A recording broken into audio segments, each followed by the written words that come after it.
आज का आपका पहला क्वेश्चन है, मौर्य साम्राज्य की स्थापना किसने की? क्वेश्चन मोस्ट इंपॉर्टेंट है साथियों। अगर आपको आंसर पता होगा तो नीचे कमेंट में ज़रूर बताइएगा और इस क्वेश्चन का राइट आंसर करिएगा। यानी कि जब भी एग्जाम में पूछे कि मौर्य साम्राज्य की स्थापना किसने किया था, तो इसका राइट आंसर बताइएगा साथियों, Chandragupta Maurya. Option number D right answer हो जाएगा, चंद्रगुप्त मौर्य। अगला क्वेश्चन है आपका, चाणक्य को और अन्य किस नाम से जाना जाता है? बताइए साथियों, चाणक्य को और किस अन्य नाम से जाना जाता है, ये आपका क्वेश्चन है। और इसका राइट आंसर करिएगा साथियों, विष्णुगुप्त। जी हाँ साथियों, विष्णुगुप्त के नाम से चाणक्य को जाना जाता है, तो विष्णुगुप्त भी याद रखिएगा। अगला क्वेश्चन है आपका, चाणक्य किसका प्रधानमंत्री था? वेरी वेरी इंपॉर्टेंट क्वेश्चन आपके एग्जाम के पॉइंट ऑफ व्यू से साथियों, आपके एग्जाम के लिए महत्वपूर्ण प्रश्न है और इस क्वेश्चन का राइट आंसर करिएगा। यानी कि चाणक्य किसका प्रधानमंत्री था, जब भी ये क्वेश्चन पूछा जाए तो इसका राइट आंसर करिएगा चंद्रगुप्त मौर्य का। चंद्रगुप्त मौर्य का प्रधानमंत्री कौन था? चाणक्य। अगला क्वेश्चन है आपका, अर्थशास्त्र की रचना किसने की? इम्पोर्टेंट क्वेश्चन आपके एग्जाम के पॉइंट ऑफ व्यू से, और साथ ही इसका राइट आंसर करिएगा। यानी कि अर्थशास्त्र की रचना किसने की जब भी पूछा जाए तो कौटिल्य इसका राइट आंसर बताएगा। कौटिल्य ने अर्थशास्त्र की रचना की थी। अगला क्वेश्चन है आपका, कौटिल्य अर्थशास्त्र में किस पहल पर प्रकाश डाला गया है? ये पहले लिखा गया है, मिस्टेक हुआ है तो पहल है, किस पहल पर प्रकाश डाला गया है? तो राइट आंसर करिएगा साथियों, कौटिल्य अर्थशास्त्र पर राजनीतिक पहल पर प्रकाश डाला गया है। तो राजनीतिक जो नीतियाँ होती हैं उस पर प्रकाश डाला गया है कौटिल्य के अर्थशास्त्र पर। अगला क्वेश्चन है आपका, चंद्रगुप्त मौर्य ने अपने अंतिम दिन कहाँ गुजारे? बताइए साथियों, चंद्रगुप्त मौर्य ने अपने अंतिम दिन कहाँ गुजारे? मोस्ट इंपॉर्टेंट क्वेश्चन है साथियों आपके एग्जाम के पॉइंट ऑफ व्यू से, और इस क्वेश्चन का राइट आंसर करिएगा, श्रावण बेलगोला में चंद्रगुप्त मौर्य ने अपने अंतिम दिन गुजारे थे। अगला क्वेश्चन है आपका, किस राजा की कहानी मुद्राक्षस नाटक का विषय है? बताइए साथियों, किस राजा की कहानी मुद्राक्षस नाटक का विषय है, ये आपका क्वेश्चन है। और साथियों इसका राइट आंसर करिएगा। यानी कि जब भी एग्जाम में पूछे कि मुद्राक्षस नाटक किस राजा की कहानी का विषय है, तो चंद्रगुप्त मौर्य बताइएगा। अगला क्वेश्चन है आपका, प्रसिद्ध यूनानी राजदूत मेगास्थनीज भारत में किसके दरबार में आया था? बताइए साथियों, प्रसिद्ध यूनानी राजदूत मेगास्थनीज भारत में किसके दरबार में आया था? तो राइट आंसर करिएगा, चंद्रगुप्त मौर्य के दरबार में प्रसिद्ध यूनानी राजदूत मेगास्थनीज आया था। अगला क्वेश्चन है आपका, इंडिका नामक पुस्तक के लेखक कौन है? मोस्ट इंपॉर्टेंट क्वेश्चन, और कई बार ये क्वेश्चन आपके एग्जाम में पूछे जा चुके हैं साथियों, सो याद रखिएगा। यानी कि इंडिका नामक पुस्तक के लेखक कौन है, जब भी पूछे तो राइट आंसर बताएगा मेगास्थनीज। याद रखिएगा, मोस्ट इंपॉर्टेंट क्वेश्चन है ये आपके एग्जाम के पॉइंट ऑफ व्यू से। अगला क्वेश्चन है आपका, बिंदुसार के शासन के दौरान अशांति कहाँ थी? बताइए साथियों, बिंदुसार के शासन के दौरान अशांति कहाँ थी, आपका क्वेश्चन है। और इस क्वेश्चन का राइट आंसर करिएगा साथियों, तक्षशिला।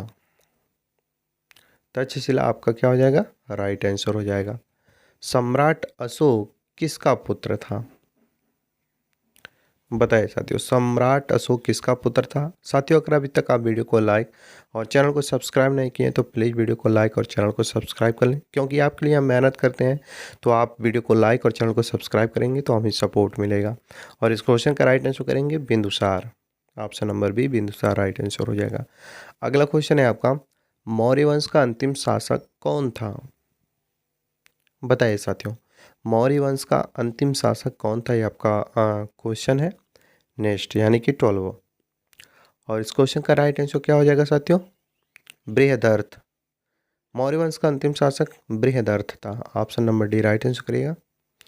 अगला क्वेश्चन है आपका, इतिहास में किसे देवानाम प्रियदर्शी के नाम से जाना जाता है? बताइए साथियों, इतिहास में किसे देवानाम प्रियदर्शी के नाम से जाना जाता है, ये आपका क्वेश्चन है। और साथियों इसका राइट आंसर करिएगा सम्राट अशोक को। सम्राट अशोक को साथियों देवानाम प्रियदर्शी के नाम से जाना जाता है। अगला क्वेश्चन है आपका, निम्नलिखित अभिलेखों में से कितने अशोक का नामोल्लेख हुआ है? यानी किसमें अशोक का नामोल्लेख हुआ है, क्वेश्चन पूछ रहा है। तो साथियों इसका राइट आंसर करिए गुर्जरा अभिलेख, इसका राइट आंसर करिएगा। यानी कि गुर्जरा अभिलेख में साथियों अशोक का नामोल्लेख किया गया है। अगला क्वेश्चन है आपका, कलिंग युद्ध की विजय तथा क्षत्रियों का वर्णन अशोक के किस शिलालेख में है? बताइए साथियों, कलिंग युद्ध की विजय तथा क्षत्रियों का वर्णन अशोक के किस शिलालेख में है? तो राइट आंसर करिएगा साथियों 13वां अभिलेख में है साथियों। ऑप्शन नंबर जो आपका डी दिया गया है 13वां अभिलेख, वो आपका राइट आंसर हो जाएगा। और अगला क्वेश्चन है आपका, कलिंग विजय के उपरांत अशोक ने किस धर्म को अपना लिया था? मोस्ट इंपॉर्टेंट क्वेश्चन है साथियों, और एक कई बार क्वेश्चन एग्जाम में पूछे जा चुके हैं। इसका राइट आंसर करिएगा साथियों बौद्ध। यानी कि कलिंग विजय के उपरांत अशोक ने किस धर्म को अपना लिया था? तो जब भी ये क्वेश्चन पूछे तो राइट आंसर बताइएगा बौद्ध धर्म को। ऑप्शन नंबर बी बौद्ध राइट आंसर करिएगा। अगला क्वेश्चन है आपका, किस स्थान के निकट प्रसिद्ध कलिंग युद्ध लड़ा गया था? वेरी वेरी इंपॉर्टेंट क्वेश्चन आपके एग्जाम के पॉइंट ऑफ व्यू से साथियों, और इस क्वेश्चन का राइट आंसर करिएगा। यानी कि जब भी ये क्वेश्चन पूछे जाए कि किस स्थान के निकट प्रसिद्ध कलिंग युद्ध लड़ा गया था, तो राइट आंसर क्या करिएगा? Dhauli. Option number C right answer करिएगा धौली। अगला क्वेश्चन है आपका, सारनाथ में किस सम्राट का स्तंभ है? बताइए साथियों, सारनाथ में किस सम्राट का स्तंभ है? तो राइट आंसर करिएगा साथियों अशोक का। यानी कि ऑप्शन नंबर सी जो आपका दिया गया है अशोक, वो आपका राइट आंसर हो जाएगा। सारनाथ में साथियों अशोक का सम्राट स्तंभ है। अगला क्वेश्चन है आपका, निम्नलिखित में से अशोक का उत्तराधिकारी कौन था? बताइए साथियों, किसी भी क्वेश्चन का आंसर आपको पता होगा तो आप नीचे कमेंट में ज़रूर बताइएगा, इसलिए आपको थोड़ा समय भी दिया जा रहा है। तो इस क्वेश्चन का राइट आंसर करिएगा दोस्तों कुड़ाल। अगला क्वेश्चन है आपका, सांची का स्तूप किस कला एवं मूर्ति कला का निरूपण करता है? बताइए साथियों, सांची का स्तूप किस कला एवं मूर्ति कला का निरूपण करता है, ये आपका क्वेश्चन है। और साथियों इसका राइट आंसर करिएगा बौद्ध। यानी कि सांची का स्तूप साथियों बौद्ध कला एवं मूर्ति कला का निरूपण करता है। अगला क्वेश्चन है आपका, मौर्य साम्राज्य में प्रचलित मुद्रा का क्या नाम था? बताइए साथियों, मौर्य साम्राज्य में प्रचलित मुद्रा का क्या नाम था? ये आपका क्वेश्चन है, और कई बार क्वेश्चन एग्जाम में पूछे जा चुके हैं साथियों। तो इसका राइट आंसर करिएगा पन। पण भी बोल सकते हैं और पन भी बोल सकते हैं, तो पन option number C right answer करिएगा। अगला क्वेश्चन है आपका, प्रसिद्ध सांची स्तंभ किसके समय में बना था? बताइए साथियों, प्रसिद्ध सांची स्तंभ किसके समय में बना था, ये आपका क्वेश्चन है, और कई बार क्वेश्चन एग्जामों में पूछे जा चुके हैं साथियों। तो इसका राइट आंसर करिएगा अशोक। जी हाँ साथियों, अशोक के समय में सांची का स्तंभ बना था। अगला क्वेश्चन है आपका, अशोक के शिलालेख को सर्वप्रथम किसने पढ़ा? वेरी वेरी इंपॉर्टेंट क्वेश्चन आपके एग्जाम के पॉइंट ऑफ व्यू से साथियों। यानी कि जब भी ये क्वेश्चन पूछा जाए कि अशोक के शिलालेखों को सर्वप्रथम किसने पढ़ा, तो इसका राइट आंसर करिएगा जेम्स प्रिंसेप ने। जेम्स प्रिंसेप ने पढ़ा था पहली बार। अगला क्वेश्चन है आपका, अशोक ने बौद्ध धर्म के प्रसार के लिए किसे श्रीलंका भेजा? बताइए सत्य, अशोक ने बौद्ध धर्म के प्रसार के लिए किसे श्रीलंका भेजा, ये आपका क्वेश्चन है। और साथियों इसका राइट आंसर करिएगा महेंद्र और संघमित्रा को। Option number D right answer करिएगा, ए और बी दोनों को। अगला क्वेश्चन है आपका, अशोक ने किस बौद्ध साधु से प्रभावित होकर बौद्ध धर्म अपनाया? बताइए साथियों, अशोक ने किस बौद्ध साधु से प्रभावित होकर बौद्ध धर्म अपनाया था? तो थे दोस्तों उपगुप्त। याद रखिएगा उपगुप्त राइट आंसर करिएगा। अगला क्वेश्चन है आपका, कलिंग युद्ध किस वर्ष हुआ था?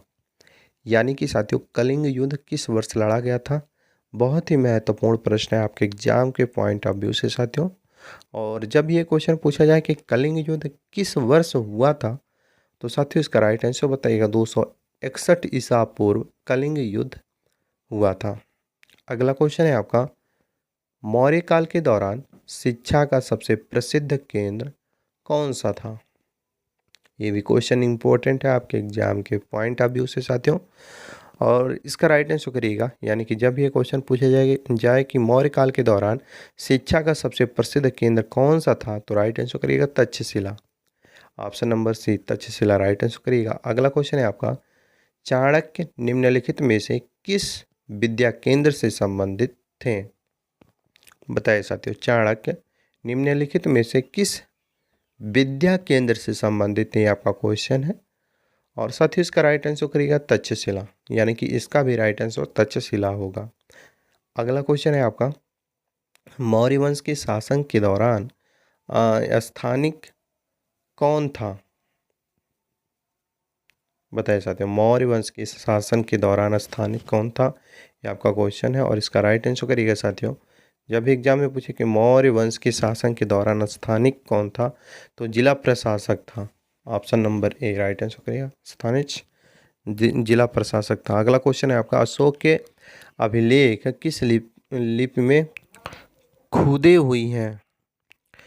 तो साथियों, जब भी ये क्वेश्चन पूछा जाए कि अशोक के अभिलेख किस लिपि में खुदे हुई हैं या खुदे हुई हैं, तो इसका राइट आंसर करिएगा ब्राह्मी लिपि में। यानी कि अशोक के जो अभिलेख के दोस्तों वो ब्राह्मी लिपि में खुदे गए थे।